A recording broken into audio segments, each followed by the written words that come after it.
Para mí es un placer compartir este panel con Jaime y con Orlando, porque me unen viejos vínculos de amistad y una gran admiración profesional por los dos. Jaime es uno de los grandes estudiosos que tiene la figura de las zonas francas bajo nivel académico y bajo nivel práctico de América Latina, y con Orlando somos coequiperos en el Comité de Zonas Francas. Estuvimos en la China hace unos 7 años, una interesantísima visión de observación. Me ha correspondido hablar hoy sobre qué futuro tiene la integración de procesos productivos entre los Estados Unidos y América Latina, y aquí tenemos la fortuna de tener el presidente de la Asociación de las Zonas Francas de los Estados Unidos. Miremos cómo en la última década Estados Unidos ha perdido 10 puntos como destino de las exportaciones de América Latina. Hace 10 años nosotros mandábamos el 55% de nuestras exportaciones latinoamericanas a los Estados Unidos, hoy apenas mandamos el 45%. Y observemos cómo China ha ocupado en buena medida esta parte, pues antes enviábamos el 2%, ahora enviamos más del 11% de nuestras exportaciones. Miremos en este gráfico cómo Estados Unidos ha venido tradicionalmente perdiendo participación como mercado de destino en casi la mayoría de los países de América Latina.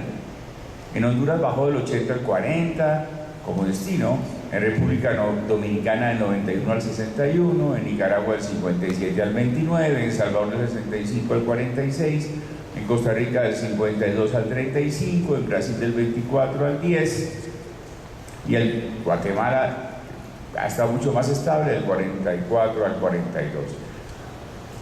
Pero este es un gráfico importante de que el principal socio comercial se ha enfriado respecto al resto del hemisferio. Y este es un punto fundamental para la tesis que voy a lanzar ahora más adelante. La tesis es que América Latina tiene que rescatar el papel que le correspondería con Estados Unidos, y Estados Unidos tiene que rescatar también el papel que le correspondería con América Latina. Miramos en este gráfico cómo 11 países en el año 2000 enviaban más del 50% de sus exportaciones a los Estados Unidos, mientras que en el 2009 solamente 4 países mandaban más del 50% de sus exportaciones a Estados Unidos, mientras que el Pareto ha cambiado. En el año 2005 países mandaban entre el 30 y el 50% de sus exportaciones a Estados Unidos, y en el año 2010-2009 12 países mandaban. O sea, pasaron de ser su primer socio comercial a ser su segundo o su tercer socio comercial en el caso de los Estados Unidos. Pero miremos el caso de la China. Chile pasó de exportar a la China del 5 al 23%, hoy es su primer socio comercial.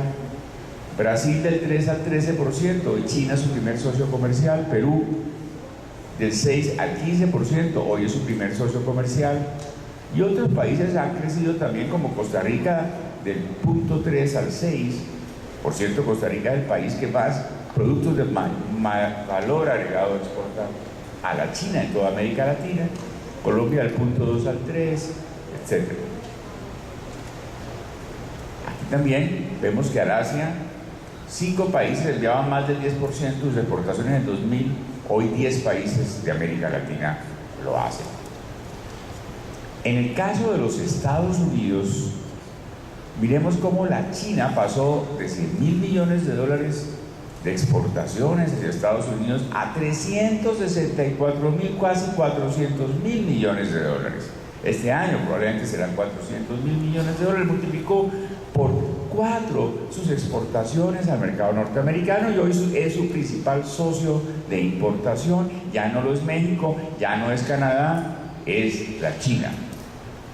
En América Latina crecimos de 200.000 a 350.000 en estos 10 años, pero mientras en América Latina crecimos a un modesto 6%, China creció a un 14% anual sus exportaciones hacia los Estados Unidos. Y esto es algo bien interesante, porque ellos sin TLC, a 14.000 kilómetros de distancia, donde muchos de esos bienes le dieron la vuelta al mundo, media vez como materia prima, media vez como producto final, se convirtieron en los campeones de la globalización, entre otras gracias a la figura de las zonas francas. Ayer Juan Peretti me decía que las zonas francas de China mandaban productos de bajo valor agregado. Sí, hace 20 años mandaban bajo valor de producto agregado. Hoy no.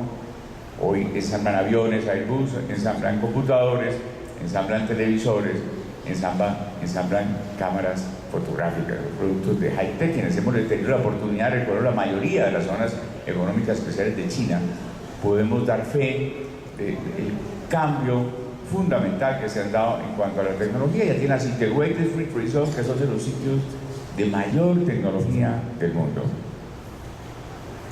A su vez, Estados Unidos también ha crecido en China, pero no tanto, pasó de 15.000 a 86.000 millones, es decir, por cada dólar que le exporta a Estados Unidos a la China, recibe 5.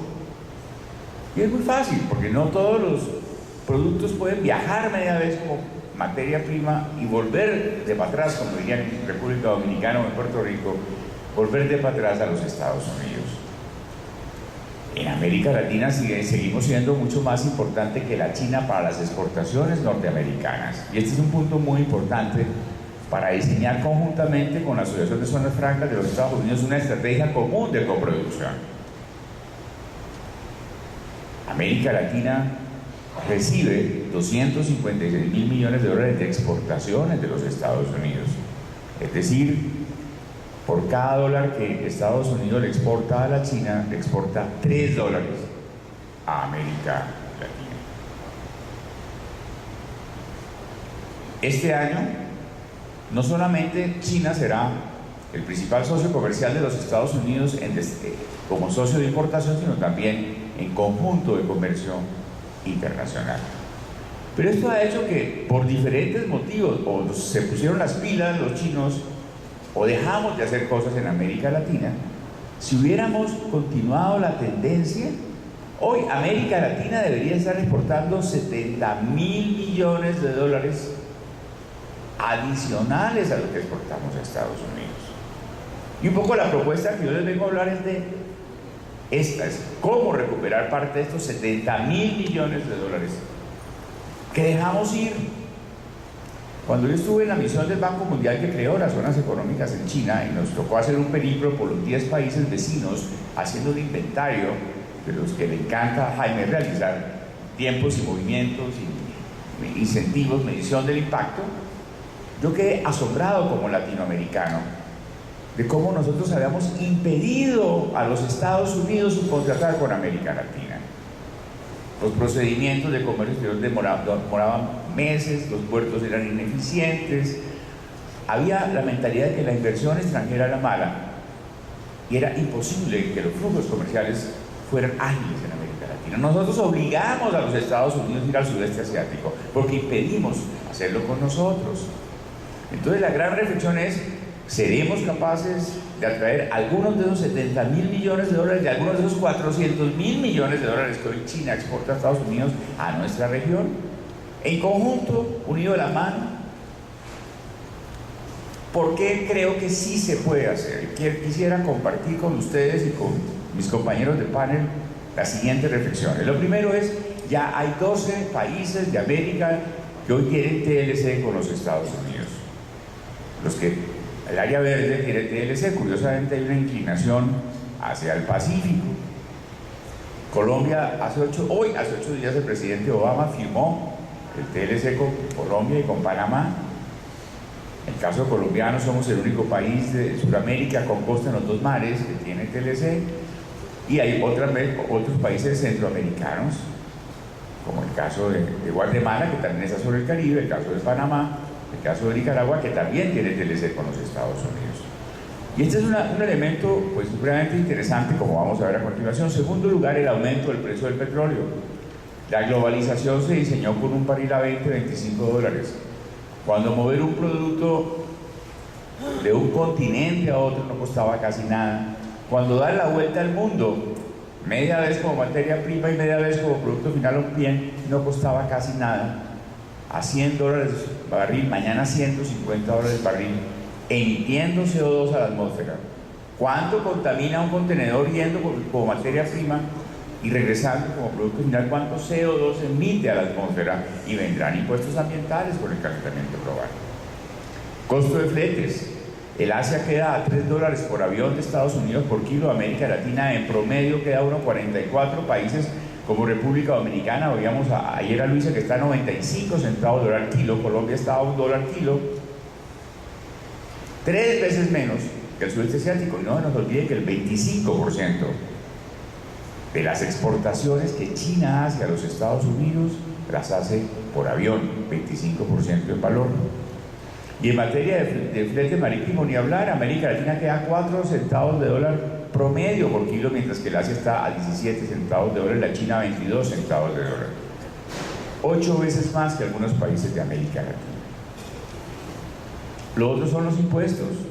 De los 26 mil millones de dólares que Estados Unidos recauda en impuestos al año, el 80% de esos impuestos son de importación pagados por el Asia y el 46%, casi la mitad de eso, por la China.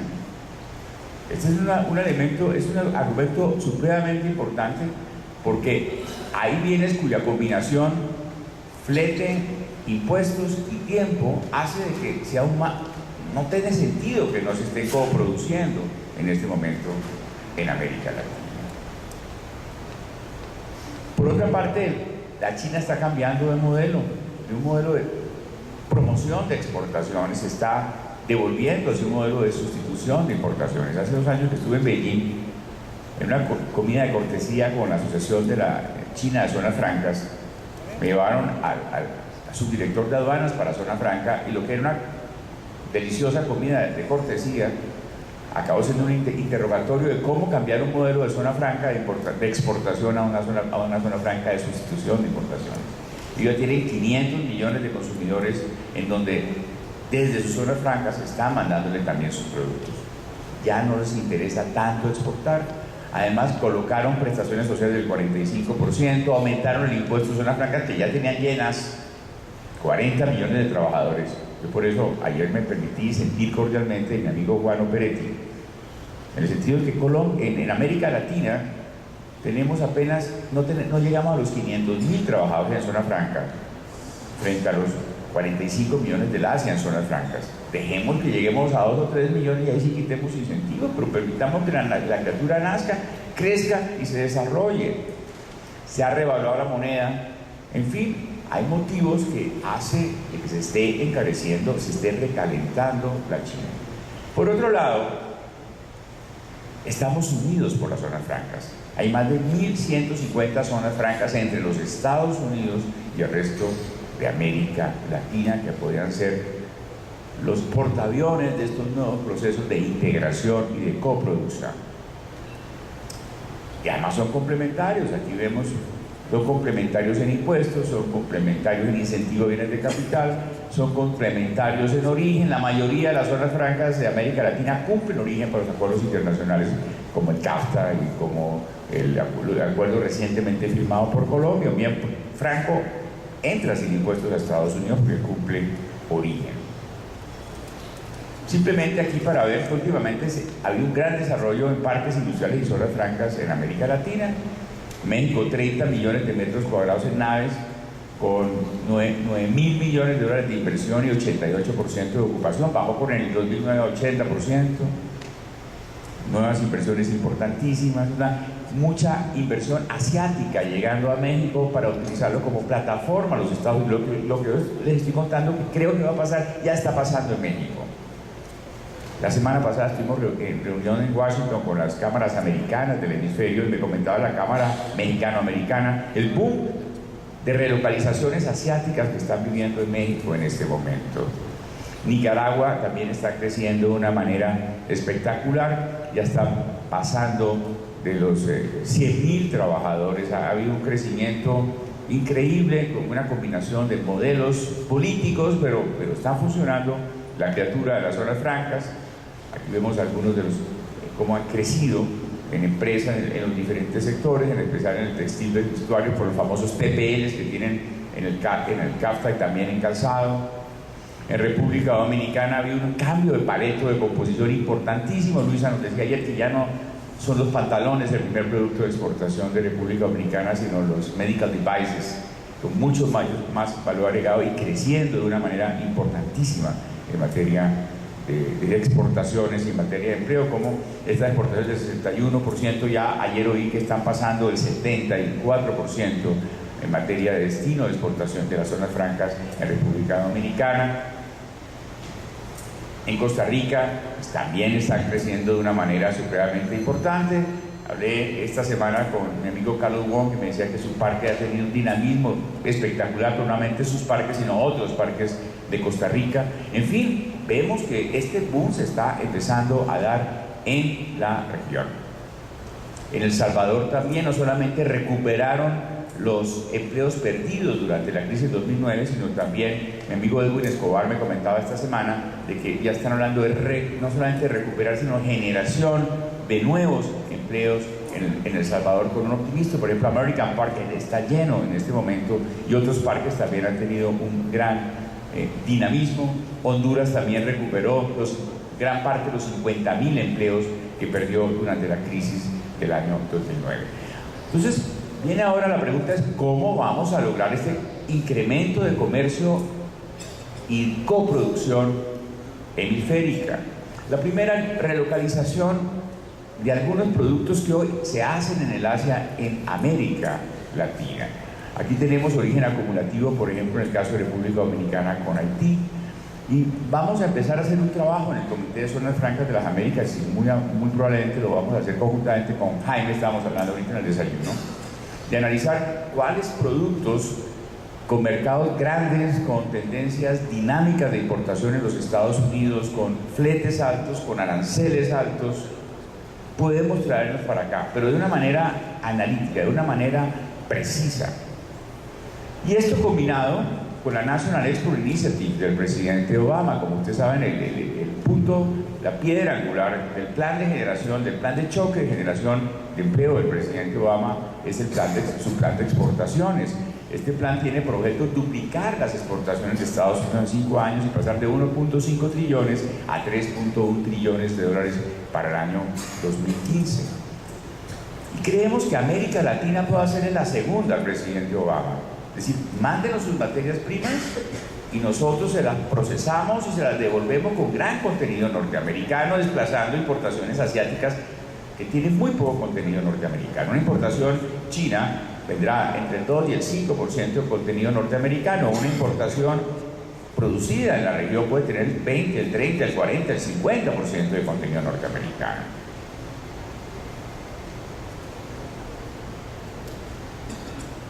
La segunda fórmula es exportémosle a Estados Unidos insumos nuestros para que ellos también procesen y generen valor agregado allá, en las zonas francas norteamericanas. Sustituyendo, son exportaciones por sustitución. En lugar de traer un bien 100% asiático, que ese bien fabricado en zona franca norteamericana sea con materia prima latinoamericana sin impuestos y con gran cercanía, con bajo flete, y procesos norteamericanos para el mercado norteamericano o para exportar a terceros países.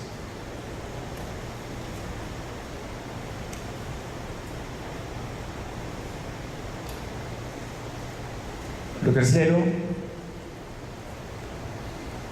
que tiene que ver también, bueno, en este caso tenemos productos de altísimos impuestos. El 21% de las exportaciones chinas del mercado de Estados Unidos se concentran en 20 productos. Aquí veamos alguno de ese análisis preliminar que ya hemos realizado. Aranceles altísimos para la China, con fletes altísimos. Baúles, arancel efectivo del 20%, con un flete que significa el 36% del baúl. Maletas, 17% de arancel con flete del 34% del valor del producto. Calzado impermeable de caucho, 6% de arancel con el 7% del peso del flete. Suéteres, abrigos de mujer, sudaderas, electrodomésticos, muebles de madera, pañales, sillas giratorias. Tenemos 200 productos ya identificados que debemos acabar de meterle el microscopio para empezar esta estrategia de promoción conjunta de la zona franca latinoamericana. Una cuarta estrategia es proyectos agrícolas. Hoy muchos países necesitan importar alimentos, entre ellos la China. China, con el 20% de la población, solo tiene el 9% de la tierra arable del globo, es decir, con su propia tierra no comen. Y hay varios países de América Latina, Colombia entre ellos, que le pasa lo contrario. Nosotros solo usamos el 10% de nuestra tierra arable y tenemos el bombillo prendido todo el año y un régimen de lluvias que a veces nos sobra. Hay inundaciones. Entonces podemos traer maquinaria norteamericana, insumos, semillas norteamericanas, fungicidas norteamericanos para procesar alimentos en Colombia y exportarlos a los mercados chinos o árabes o todos aquellos que requieren comida. Esta estrategia, y hay zonas francas agroindustriales muy importantes que se pueden promover. Hay países como República Dominicana, como Costa Rica, como Salvador y como Colombia que tienen zonas francas agrícolas, zonas francas agroindustriales. Aquí hay un potencial inmenso. El 64% de las importaciones agrícolas de China hoy vienen de América Latina y el Caribe, y si sigue la tendencia, en el año 2013 va a ser el 88% de las importaciones chinas. Para esto, obviamente, tenemos que hacer unas estrategias de facilitación de procedimientos, mejora de infraestructura, mercadeo conjunto de las zonas francas latinoamericanas en los Estados Unidos y en el Asia. ¡Hey! Aquí estamos nosotros.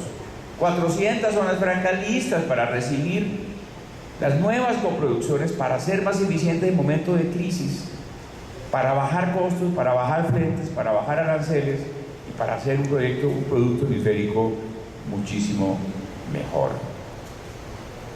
Suscripción de alianzas e identificación de cooperación con entidades que puedan ayudar y patrocinar este tipo de investigaciones, como el caso del BID. Jaime ha sido un apóstol en materia de investigación de las zonas francas latinoamericanas, la CAF, el Banco Mundial, las entidades de promoción de exportaciones. Ayer hablábamos con Luis y otros miembros del Comité de Zonas Francas que debemos reunir en un solo sitio a todas las entidades de promoción de exportaciones e inversión de América Latina, de las cuales hay algunos amigos aquí sentados hoy, para dedicarnos a pensar no en lo que hemos hecho en los últimos 20 años de Zonas Francas, que ya ha sido mucho, sobre todo en lo que vamos a hacer en los próximos días.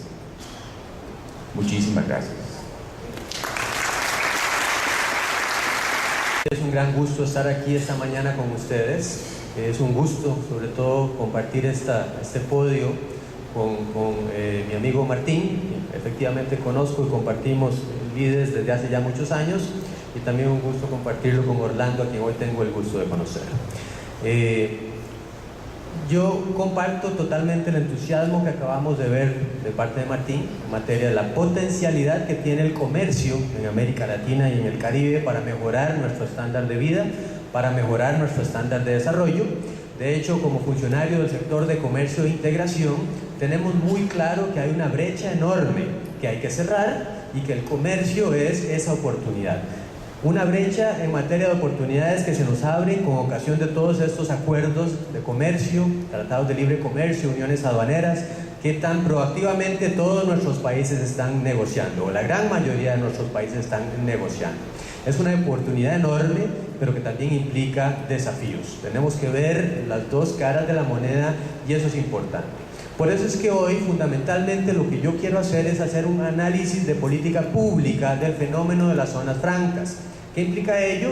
Fundamentalmente, tomarlo como un objeto de estudio, ver cuáles son sus objetivos, ver cuáles son sus costos y fundamentalmente tratar de analizar cuál es su potencial aplicación en pro del proceso de integración en que estamos viviendo aquí en América Latina y en el Caribe. De ahí que entonces, a muy grosso modo, me parece que si ustedes tuvieran que venir a reportar en una sola conferencia todo lo que pudieron haber oído en estos 2 días de charlas, quizás esta se aproximaría de alguna manera para resumir ese mundo tan amplio de cosas que hemos visto el día de hoy, porque queremos pasar un brochazo muy amplio en cuanto al fenómeno de las zonas francas aquí en nuestra región.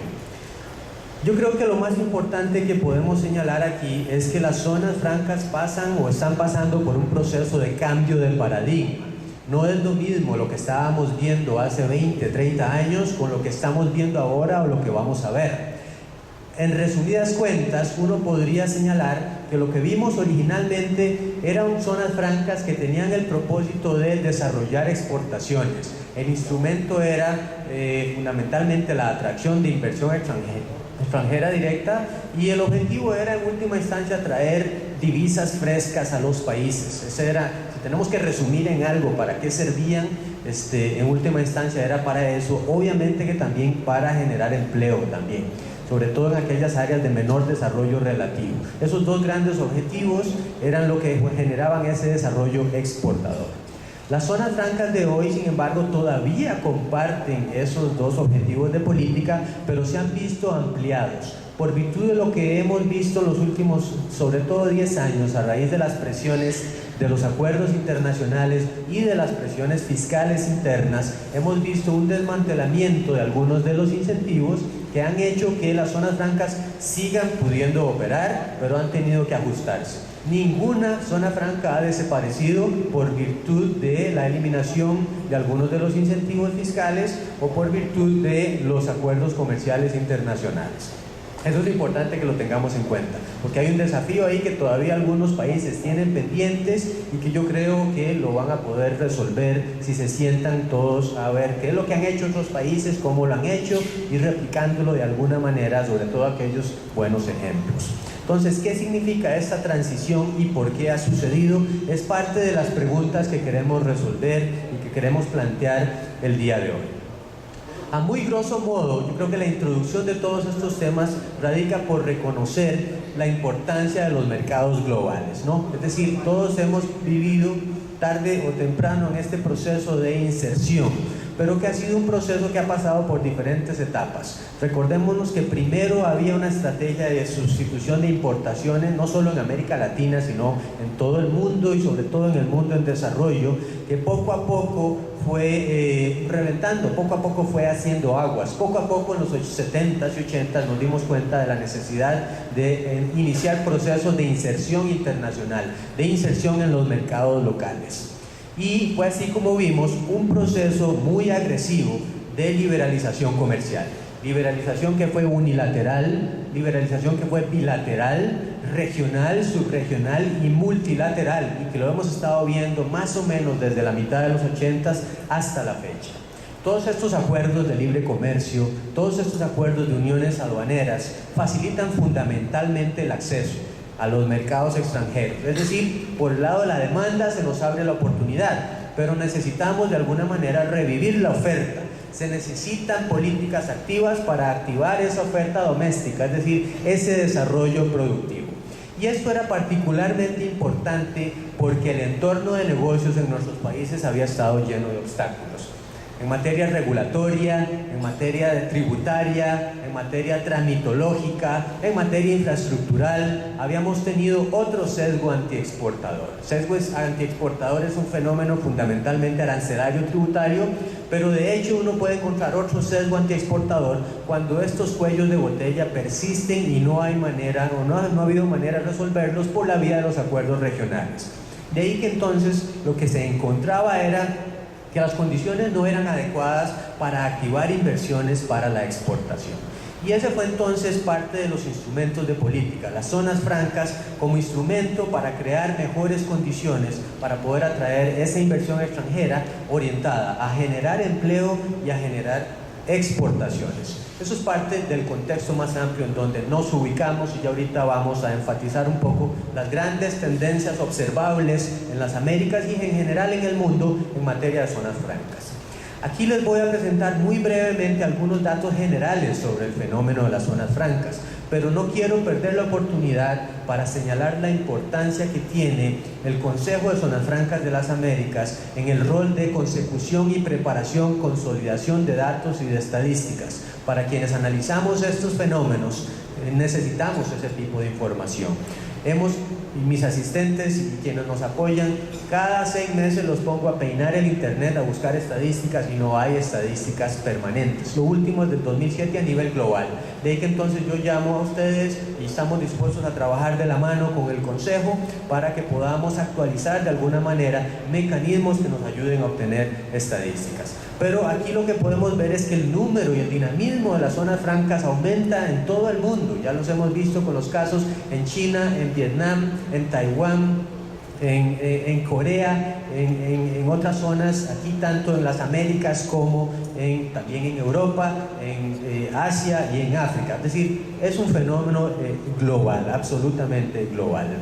Y aquí podemos ver el empleo que se genera. También ya vimos algunos datos que nos expuso mi antecesor Martín sobre algunos de estos temas y cómo en nuestros países es realmente poco el empleo que se genera, lo cual llama la atención sobre la brecha que hay que cerrar, sobre la oportunidad que hay que aprovechar ahora con ocasión de estos acuerdos, una vez que tenemos a las zonas francas posicionadas como instrumentos para precisamente ayudar en cerrar esa brecha.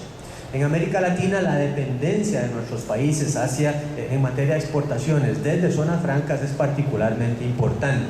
Y aquí tenemos algunos datos de los principales países cuyos porcentajes totales de exportaciones son realmente muy altos en comparación con el total de exportaciones. Veamos que hay países con 80, 70, 60% de sus exportaciones que vienen directamente desde las zonas francas, lo cual evidencia esa importancia. No creamos que este es un fenómeno global en América Latina, es mucho más importante el fenómeno de las zonas francas aquí, donde estamos más cerca de los mercados globales, es decir, de Europa, de la Unión Europea, de Estados Unidos, etcétera. Aún en América del Sur no es tan proactivo el fenómeno de las zonas francas y muchas veces por problemas no solo de posición geoestratégica vis a vis la posición de las zonas francas en el Caribe, sino también en algunas ocasiones de diseño, y sobre esto quiero yo hablar al final. Tenemos aquí algunos de esos datos entonces también sobre la importancia relativa y cómo en algunos casos como Nicaragua realmente hay una variación importante en los últimos años de las exportaciones que surgen desde las zonas francas, mientras que en otros casos permanece relativamente estable. Entonces, los objetivos originales de las zonas francas siempre fueron, como le habíamos señalado, la generación de divisa extranjera, por razones que ya ustedes sabían y se explican en la crisis de los 70s y en los 80s en América Latina. La generación de empleos, en última instancia, es el pivote de la estabilidad y la paz social en nuestros países, generación de empleos, y también el desarrollo regional, es decir, utilizar el mecanismo de las zonas como instrumento para poder desarrollar áreas geográficas dentro de nuestros países que tienen algún nivel de rezago. Ejemplo, Manaos, que es un instrumento en donde a lo largo de las décadas se ha demostrado que poniendo una zona franca bien diseñada en un determinado lugar lejano y con relativos niveles de subdesarrollo a nivel nacional, poder levantarse desde casi virtualmente cero hasta ser un emporio industrial al día de hoy. Los problemas que se han identificado, ustedes los conocen, sin embargo, luego de muchos análisis uno puede lograr resumir los problemas de las zonas francas en América Latina. Además, es decir, ya vimos los aspectos positivos, veamos algunos de los desafíos pendientes. En primer lugar, los débiles ligámenes con el resto de la economía, es decir, se critican muy frecuentemente por ser plataformas que están aisladas relativamente del resto de la economía y por eso no hay derrames positivos hacia el resto, con muy reducido valor agregado. Es una de las críticas y que por lo tanto implica un área en la cual entrar y en donde de hecho los países y los gobiernos ya han estado entrando, dicho sea de paso, es decir, a superar esa debilidad en los ligámenes y en los spillovers y en los encadenamientos respecto de las zonas francas y las empresas que están ahí con las empresas que están fuera de las zonas francas. La poca capacidad para diversificar o generar actividades de mayor valor agregado era una crítica tradicional. Nuevamente hay ya empresas y zonas francas en general que se han estado reposicionando muy activamente en este marco y consecuentemente desde ahí ya salen una gran cantidad de productos de muy alto valor agregado e inclusive con un muy alto componente tecnológico. Problemas laborales y ambientales que nuevamente no son imputables al marco genérico, a la herramienta de las zonas francas, son imputables en última instancia a la legislación laboral y a la legislación ambiental de cada país. Por lo tanto, me parece que el marco de zonas francas no puede cargar con ese muerto. Definitivamente es algo que compete a las autoridades ambientales y laborales, en última instancia, abordar en un país. E incluso también hay estudios de la OIT que demuestran que mucha de esta crítica de los aspectos laborales en las zonas francas ya se ha ido superando, sobre todo en América Latina. Existen algunos reductos, o existían incluso aquí en Centroamérica, en donde no se permitía la inspección laboral dentro de zonas francas, pero eso se ha modificado en los últimos años, ¿verdad? Y actualmente ya hay una situación muchísimo más estable de la regulación laboral en nuestras zonas francas. Permanecen en algunos casos algunas dudas sobre el costo-beneficio fiscal, y eso también tiene que ver con los incentivos, y sobre eso también quiero referirme yo en unos minutos, porque hay zonas en donde el análisis de costo-beneficio es sumamente positivo, he de decirlo, en donde por encima de los costos fiscales están una gran cantidad de beneficios sociales, económicos, que empíricamente verificados ya, y que demuestran que en muchos casos ese costo-beneficio es positivo, pero también hay ejemplos de zonas francas en donde este costo es negativo, y sobre eso nuevamente también me referiré yo al futuro, en unos minutos. Y luego también otra de las situaciones que se generan, y yo todo esto lo señalo porque es importante, quienes están interesados en el régimen de zona franca, que conozcan por dónde vienen los tiros, que se conozca a cabalidad por dónde es que vienen algunas de las críticas, precisamente para ayudar a abordar esos problemas y superar esos problemas y continuar potenciando a las zonas francas como instrumentos de generación de empleo y generación de inversión, ¿no? Eso es la razón por la cual un análisis de política pública pone sobre la mesa también estos temas.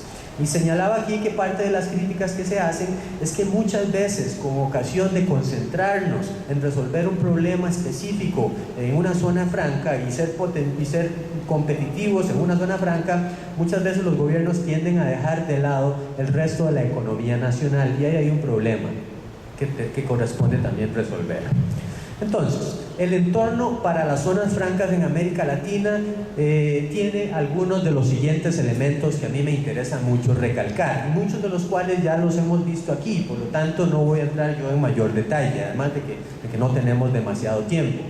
En primer lugar, uno de los ejemplos, uno de los temas y uno de los componentes que más ha contribuido al cambio regulatorio en materia de zonas francas es las reglas que imponen límites a subsidios e incentivos que distorsionan en principio el comercio y la inversión. Esto ha sido por virtud de los acuerdos de la OMC, por virtud de los acuerdos regionales de comercio, en donde también a través de estos acuerdos regionales se imponen requisitos de desempeño para el comercio y la inversión extranjera.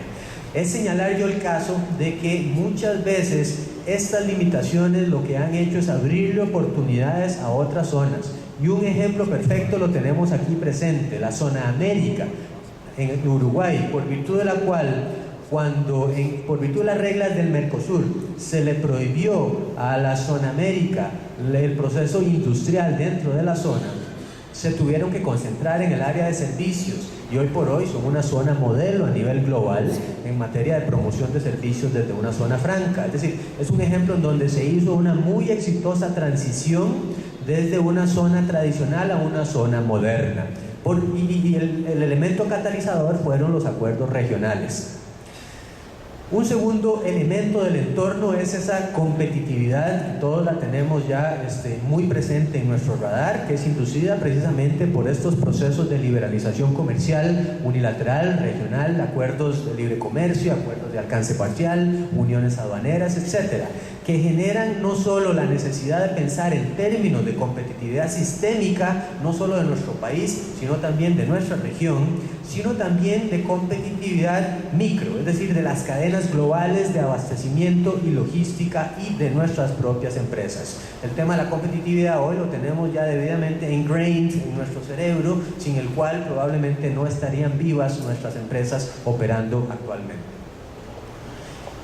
El tercer elemento son las nuevas estrategias y oportunidades de negocios que hemos visto despertarse en nuestro entorno y que se han visto exacerbadas por la crisis. Ayer hablábamos un poco de esto y la presentación de Juan Operti vino precisamente muy pertinente en este sentido. Por las oportunidades de outsourcing, por las oportunidades de offshoring y por las oportunidades de postponement. Quiero introducir también este concepto del postponement. Estamos haciendo en el banco un análisis sobre el mismo y consiste fundamentalmente en un mecanismo por medio del cual se viene a posponer algunos de los procesos de transformación y se acercan más al mercado final de consumo, de tal manera que ciertos procesos se hacen más cerca al consumidor final. Eso implica desplazar algunas plantas procesadoras a otros países y hay una gran cantidad de ahorros y de economías y de externalidades positivas en estos procesos de postponement. En el primer semestre del año 2012 vamos a poner a disposición de ustedes una publicación con análisis de estos temas del postponement, del outsourcing, del offshoring, de las zonas francas agrícolas, de los análisis de costo-beneficio para una zona franca, etc. Así que yo los llamo a que estén ustedes pendientes de esta publicación, que en todo caso la vamos a divulgar por los mecanismos conocidos del comité, de nuestros amigos en las cámaras o a través de nuestro network, que de parte del banco es particularmente grande, para hacerles llegar esos estudios. O bien ahí dejaré mi email y con gusto también lo voy a compartir por esa vía. Otro elemento para nosotros es la presencia de nuevos competidores en el mercado. Ya hemos hablado aquí de China, pero también está Rusia, está India, está Brasil, está otra serie de países emergentes que vienen a cumplir un rol importante y en alguna medida han estado de alguna forma quitando nicho de mercado, nicho que ha perdido América Latina en sus principales mercados de exportación, y precisamente el llamado es a que las zonas francas pueden ayudar de alguna forma a recuperar ese espacio y a cerrar esa brecha de oportunidades de integración y de comercio que se presentan. El aumento del comercio internacional de servicios también es una variable sumamente importante. Lo hemos visto en transporte, lo hemos visto en logística, en telecomunicaciones, en turismo, en servicios profesionales, en BPO, KPO y todo lo que vimos ayer en materia de outsourcing. En materia de servicios ambientales también se despierta una oportunidad muy importante y las zonas francas deberían de estar particularmente bien posicionadas para resolver algunos de esos servicios ambientales. Y sobre eso también en el banco estamos generando algunos análisis. También es parte de todo este contexto la presión por la preservación ambiental, y eso es algo que no tenemos que olvidar, y eso es algo en lo cual las nuevas zonas francas están atendiéndolos muy rápidamente, y hemos visto cómo se mejora la calidad, por ejemplo, del tratamiento de los residuos sólidos, de los protocolos de protección ambiental, de los mecanismos de transferencia de residuos hacia otros países. De hecho, hay protocolos, y el caso de Intel en Costa Rica es muy interesante, en donde hay protocolos negociados entre el gobierno de Costa Rica y el gobierno de Estados Unidos para devolver basura radiactiva y basura electrónica que viene en la maquila electrónica que se origina en el comercio y en los procesos de Intel, para devolverlos a Estados Unidos, ¿no? Cosas interesantes hay también que hemos encontrado e identificado en los últimos meses.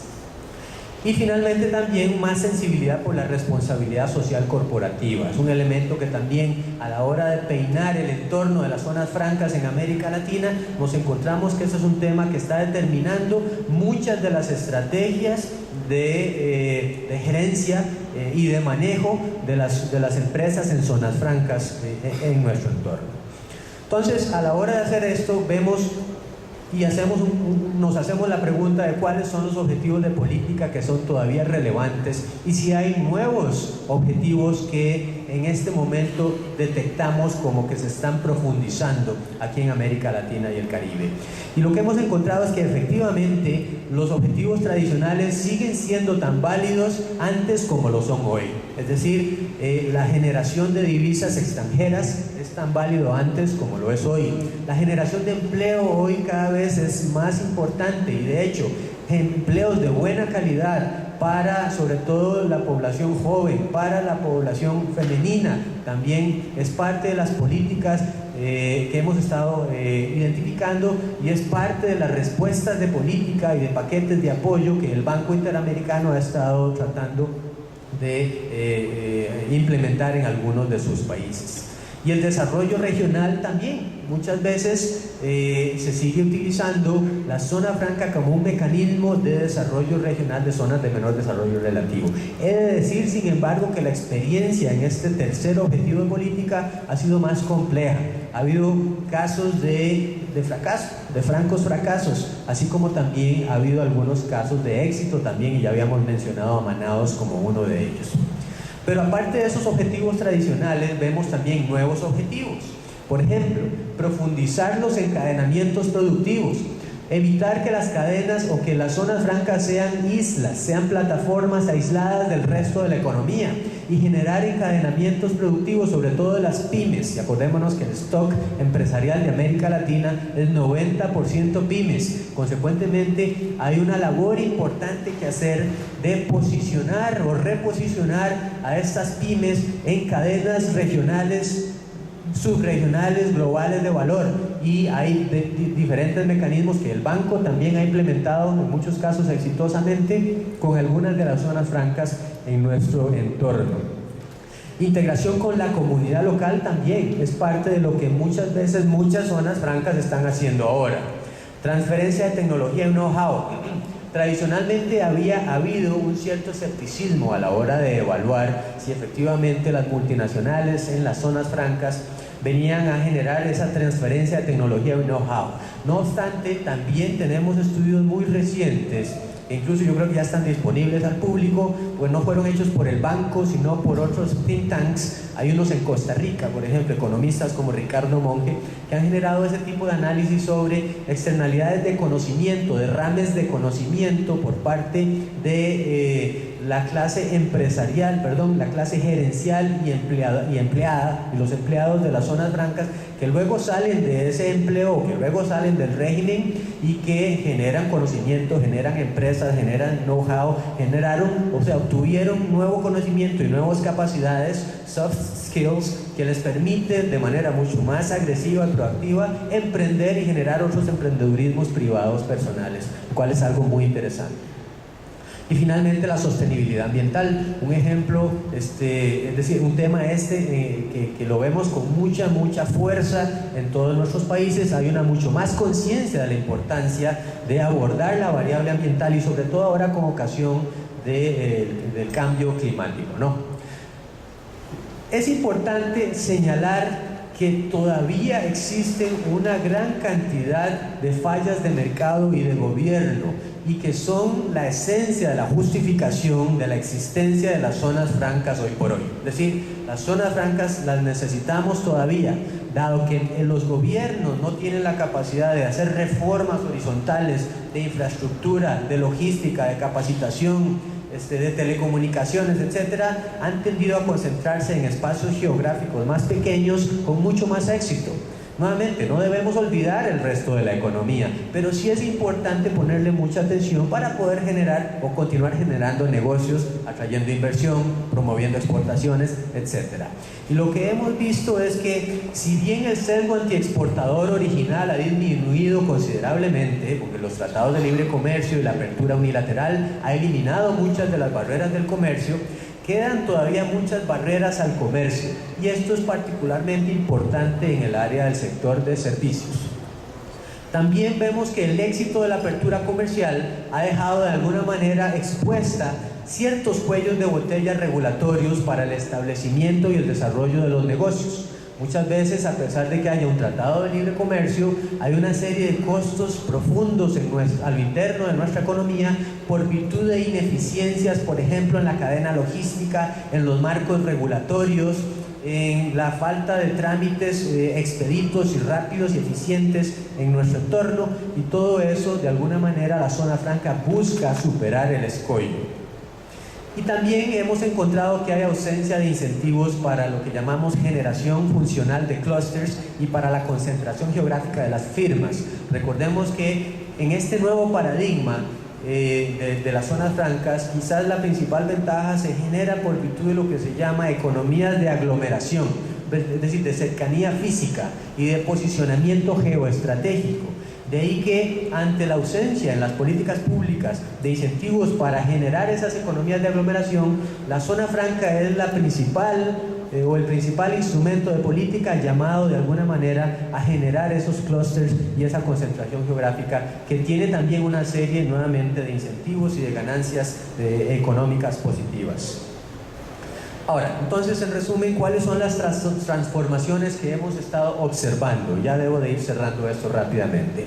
En primer lugar, los acuerdos regionales están desmantelando algunos de los incentivos, y las zonas francas consecuentemente tienden a ser más neutrales en cuanto a los apoyos al comercio y a la inversión extranjera directa. Tienden a ser más neutrales, no estoy diciendo que van en contra de estos objetivos de política. Sin embargo, las zonas francas pueden ser muy proactivas en materia de incentivos en el tema de servicios, porque todavía ni el GATS ni los acuerdos regionales han desarrollado disciplinas sobre estos temas. También hemos observado, en resumen, que la liberalización expone cuellos de botella regulatorios y por ello las zonas francas están cada vez más enfocándose en temas de facilitación del comercio y simplificación del entorno regulatorio. Y es ahí donde hay mucho que hacer todavía. Por ello, para atraer inversionistas, también parte de lo que hemos estado observando como buenas prácticas, y de alguna forma todo esto son buenas prácticas, es que las zonas francas líderes están ofreciendo servicios de mayor valor agregado, incluyendo procedimientos aduaneros simplificados. Alguien decía en la mañana que sin buenas aduanas no hay posibilidad de buenas zonas francas. Pues bien, trabajando de la mano con las aduanas se ha mejorado la calidad de los servicios de las zonas francas y también se han establecido ventanillas únicas electrónicas, es decir, para el inversionista en zona franca se está trabajando ya en muchos países ahí, en algunos estamos apoyándolos y en otros esperan hacerlo pronto, ventanillas únicas electrónicas, ya no solo para el comercio de exportación o de importación, sino para la atracción de inversión en zona franca y facilitarle y simplificarle considerablemente los trámites, todo debidamente en línea. Hemos visto también que se está poniendo mucho énfasis en la generación de encadenamientos y de otros efectos derrame, precisamente para ampliar, para democratizar las oportunidades que los procesos de integración abren, sobre todo a las pymes, y que ese vehículo